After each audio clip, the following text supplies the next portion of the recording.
говорят, что асфальт был кирпичетр. Асфальтированная дорога до Актемцев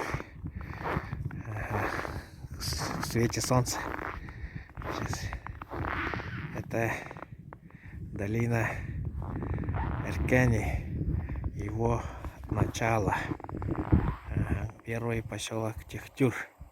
Историческое место, где жил отец Тыгын-Дархана Муньян-Дархан, где было крупнейшее сражение гражданской войны, где 400 повстанцев воевали с красным отрядом Строда, вот, и где повстанцы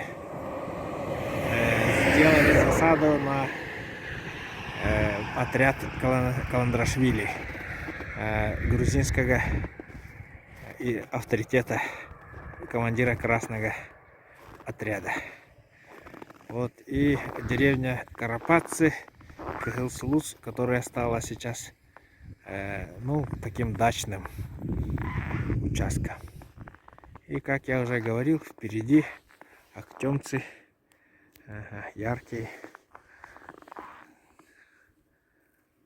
солнечный свет.